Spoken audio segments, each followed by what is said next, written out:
भोगवती नाम की एक नगरी थी। उसमें राजा रूपसेन राज करता था। उसके पास चिंतामणि नाम का एक तोता था। एक दिन राजा ने उससे पूछा, हमारा ब्याह किसके साथ होगा?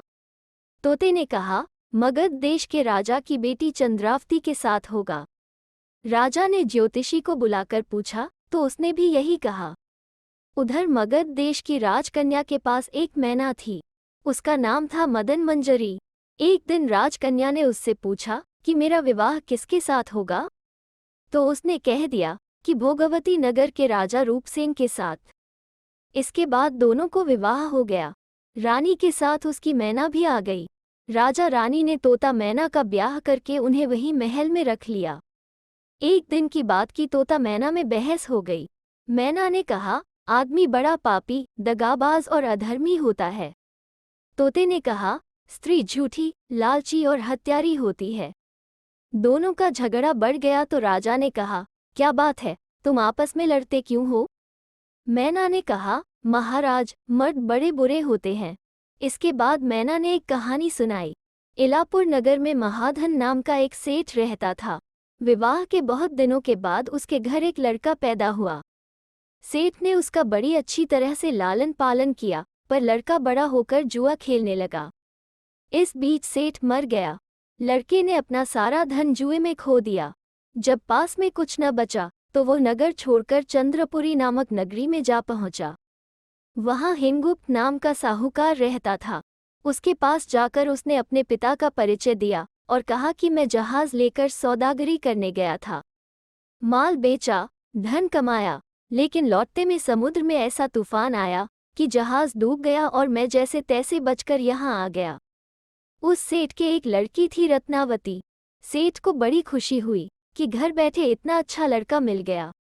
उसने उस लड़के को अपने घर में रख लिया और कुछ दिन बाद अपनी लड़की से उसका ब्याह कर दिया। दोनों वहीं रहने लगे। अंत में एक दिन वहां से विदा हुए। सेठ ने बहुत सा धन दिया और एक दासी को उनके साथ भेज दिया। रास्ते में एक जंगल पड़ता था। वहां आकर लड़के ने स्त्री से कहा, यहाँ बहुत डर है, तुम अपने गहने उतारकर मेरी कमर में बांध दो। लड़की ने ऐसा ही किया। इसके बाद लड़के ने कहारों को धन देकर डोले को वापस करा दिया और दासी को मारकर कुएं में डाल दिया। फिर स्त्री को भी कुएं में पटककर आगे बढ़ गया। स्त्री रोने लगी। एक मुसाफिर उधर जा रहा था। जंगल में रोने की आवाज सुनकर वो वहां आया, उसे कुएं से निकालकर उसके घर पहुंचा दिया।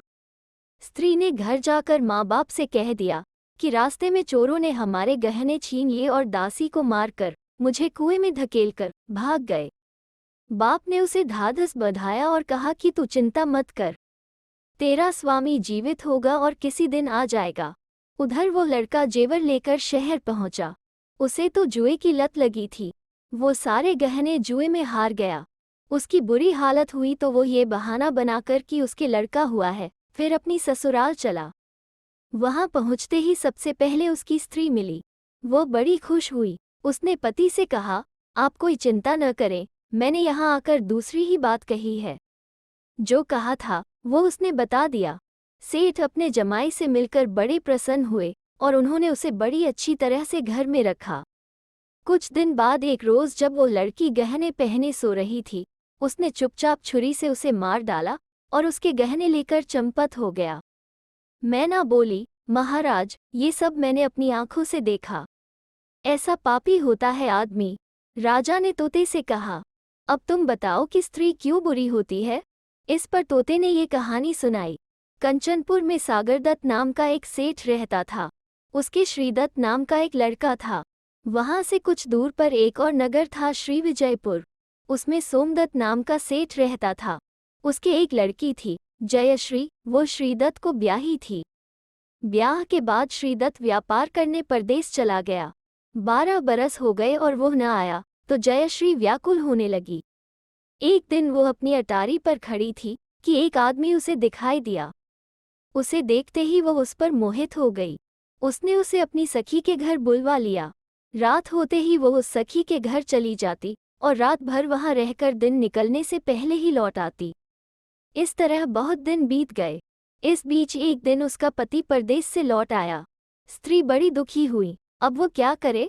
पति हारा थका था। जल्दी ही उसकी आंख लग गई और स्त्री उठकर अपने दोस्त के पास चल दी। रास्ते में एक चोर खड़ा था।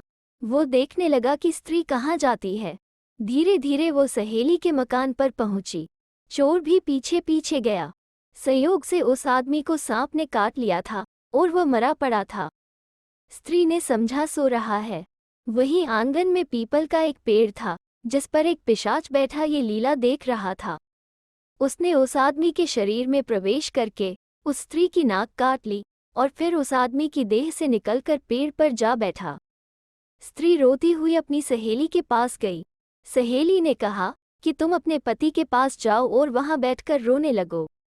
कोई पूछे तो कह देना कि पति ने नाक काट ली है। उसने ऐसा ही किया। उसका रोना सुनकर लोग इकट्ठे हो गए। आदमी जाग उठा। उसे सारा हाल मालूम हुआ तो वो बड़ा दुखी हुआ। लड़की के बाप ने कोतवाल को खबर दे दी। कोतवाल उन सबको राजा के पास ले गया। लड़की की हालत देखकर राजा को बड़ा गुस्सा आया। उसने कहा, इस आदमी को सूली पर लटका दो। वो चोर वहां खड़ा था।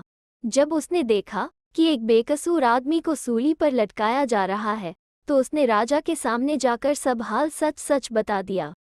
बोला, अगर मेरी बात का विश्वास न हो तो जाकर देख लीजिए, उस आदमी के मुंह में स्त्री की नाक है।